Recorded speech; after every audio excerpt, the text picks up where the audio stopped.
Good morning, dear student. Today we will start a new portion, that is quantum number. Quantum number are basically not new, but the solution of quantum mechanics. मैंने आपको जैसे बताया था कि Bohr model के बाद Planck concept और Heisenberg concept को मिला के एक नई थ्योरी आती है सामने, जिसको हम कहते हैं quantum mechanics.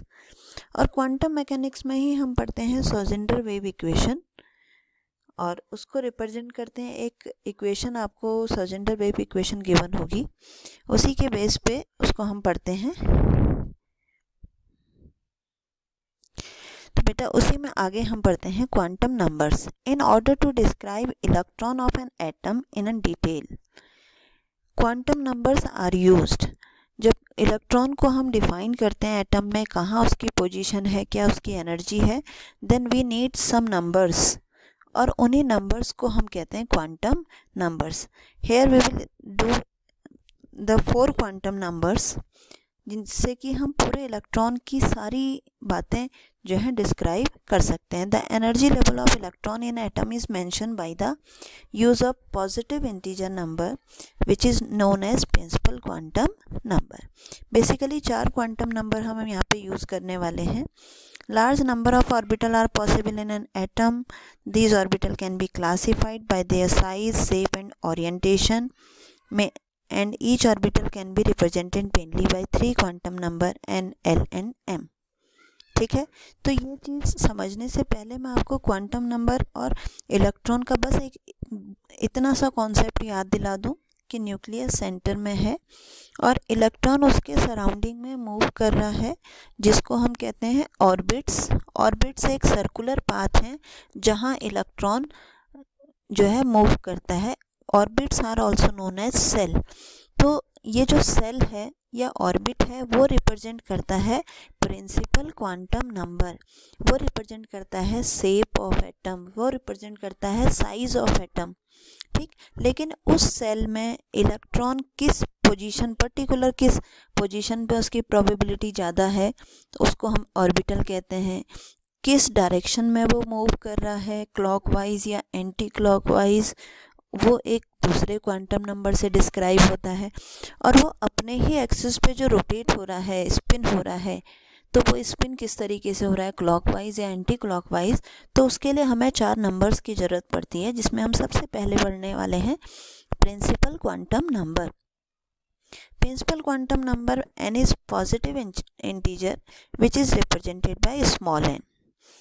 Its value may be 1, 2, 3. It is mainly decides size of orbit. जो प्रिंसिपल क्वांटम नंबर है वो डिसाइड करता है size of orbit and the energy up to some extent, और एनर्जी भी बताता है, बिकॉज जब हम बोर का एटॉमिक मॉडल पढ़ते हैं तो वहाँ पे n का यूज़ होता है ना, 1/n² - 1/n², तो n क्या होता है, नंबर ऑफ सेल। तो ये प्रिंसिपल क्वांटम नंबर वही नंबर ऑफ सेल है। It mainly decide size of orbit and energy, size of orbit and energy of orbit of hydrogen atom, और specially hydrogen like atom means जिसमें सिर्फ एक ही electron हो, उनकी एनर्जी हम calculate कर सकते हैं। ठीक, number of allowed orbitals increases with increase in numbers. अब इसको समझने से बेटर है कि हम ये एग्जाम्पल दे लें। ठीक, देखिए, फॉर आपने पढ़ा है कि सेल को हम किससे डिनोट करते हैं, या तो 1, 2, 3, 4 या फिर KLMN। जैसे आप कॉन्फ़िगरेशन आपने पढ़ा है ना, कॉन्फ़िगरेशन हम लिखते हैं 2, 8, 8, 18। तो जो 2 वाली सेल है वो फर्स्ट सेल है, 8 वाली जो सेल है वो सेकंड सेल है, और 18 वाली जो सेल है वो थर्ड सेल है। तो जो हम कॉन्फ़िगरेशन लिखते हैं 281, 282, तो वो नंबर ऑफ सेल को रिप्रेजेंट करता है। तो जहाँ पे n की वैल्यू 1 होगी, इसका मतलब फर्स्ट सेल, n की वैल्यू 2 है तो second shell, third shell, fourth shell. और ये जो एनर्जी है इन ऑर्बिट्स की, जैसे जैसे हम आगे बढ़ते चले जाएंगे n की वैल्यू इंक्रीज हो जाएगी, तो एनर्जी भी इंक्रीज होती है।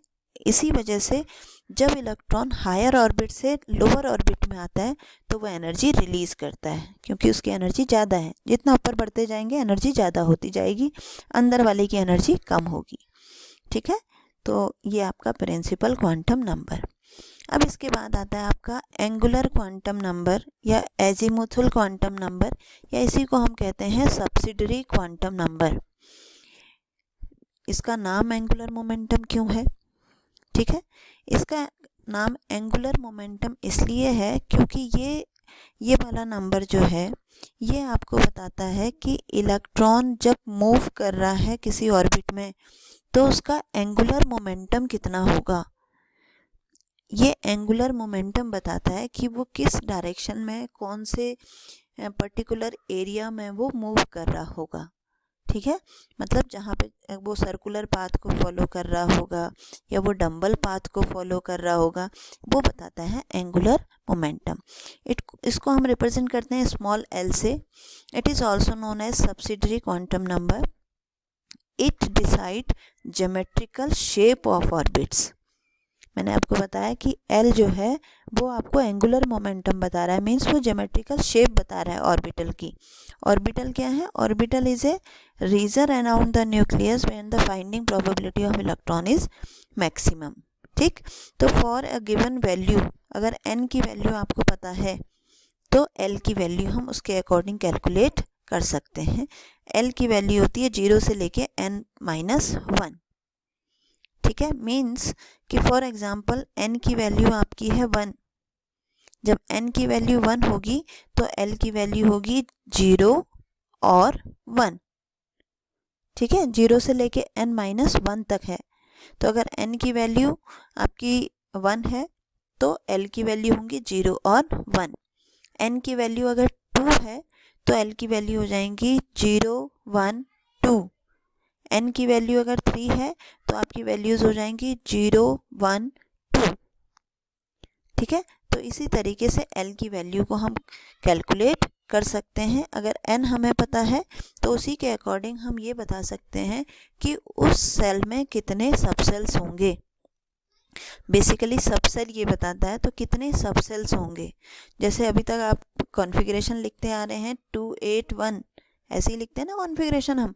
लेकिन अब हम कॉन्फ़िगरेशन का बेसिक पैटर्न समझने वाले हैं कि जो ब्रॉडेड लिखा जाता है कॉन्फ़िगरेशन वो कैसे लिखा जाता है। जो फर्स्ट वाली सेल है n=1, उसमें n=1 है तो उसमें जो सबसेल्स होंगी वो भी कितनी होंगी? 0 n-1 तक होना है तो l की वैल्यू 0, यानी कि एक सबसेल है। ठीक, n की वैल्यू अगर 2 है तो वैल्यू हो जाएगी 0 से लेके 1 तक, यानी कि सेकंड वाली सेल में 2 सबसेल्स होती हैं।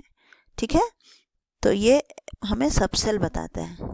ये देखिए इसका एग्जांपल लेके n=1 है तो l की वैल्यू 0, n=2 है तो l की वैल्यू 0 और 1, n=3 है तो l की वैल्यू 0 1 2।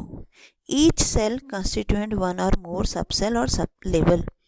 हर एक सेल जो है उसमें एक सबसेल हो सकती है, एक से ज़्यादा सबसेल्स हो सकती हैं। ये डिपेंड करता है किस पे? ये डिपेंड करता है प्रिंसिपल क्वांटम नंबर पे। The number of subshell in a principal shell is equal to the number of value of n। अगर n=1 है तो सिर्फ एक सबसेल होगा, यानी कि 0। n=2 है तो 2 सबसेल होंगे, n=3 है तो 3 सबसेल्स होंगे। ये देखिए। ठीक, अब ये 0 1 2 3 का हम क्या, इसको हम डेजिग्नेशन देते हैं। डेजिग्नेशन मीन्स कि अगर l की वैल्यू 0 है तो उसको हम कहते हैं s सबसेल। आगे पढ़ेंगे अभी आप इसको। l की वैल्यू 1 है तो हम कहेंगे p सबसेल। l की वैल्यू 2 है तो इसको आप कहेंगे d सबसेल, f सबसेल, और g और h जो हैं वो आगे पढ़े जाते हैं, लेकिन हम सिर्फ f तक पढ़ेंगे, इससे आगे नहीं होते हैं। ठीक है, तो ये देखिए जैसे n की वैल्यू 1 है तो l की वैल्यू कितनी हो गई? 0। उसको हम क्या, उसका सिंबल क्या देंगे? 1s। 2 में n=2 है तो l=0 भी हो सकता है, 1 भी हो सकता है, तो उसकी वैल्यू हो जाएगी 2s 2p। 3 है तो हो सकता है 0 1 2, तो 3s 3p 3d। अगर 4 है तो 0 1 2 3, n-1 तक होना है ना, तो 4s 4p 4d और 4f। तो ये सिंबल होते हैं किसके? हमारे सबसेल्स के। मतलब फर्स्ट वाली सेल में हमेशा एक सबसेल होती है, सेकंड वाले में 2 सब सेल होती हैं, थर्ड में 3 होती हैं, फोर्थ में 4 होती हैं और फिफ्थ में भी 4 ही होती हैं। एफ से आगे सब सेल्स जो हैं हम नहीं लिखते हैं, वो आर्बिट्रेरी वैल्यू होती है। फिफ्थ में भी 4 ही होंगी, 6 में भी 4 होंगी, 7 में भी 4 ही होती हैं। ठीक है, तो ये आपको इतना समझ में आ गया होगा। तो इससे मैग्नेटिक क्वांटम नंबर, इससे आगे वाली जो है, आज के लिए ये 2 क्वांटम नंबर बहुत है। इसको आप अच्छी तरीके से एनसीईआरटी से पढ़िए और इसके नोट्स बनाइए। ठीक है, थैंक यू।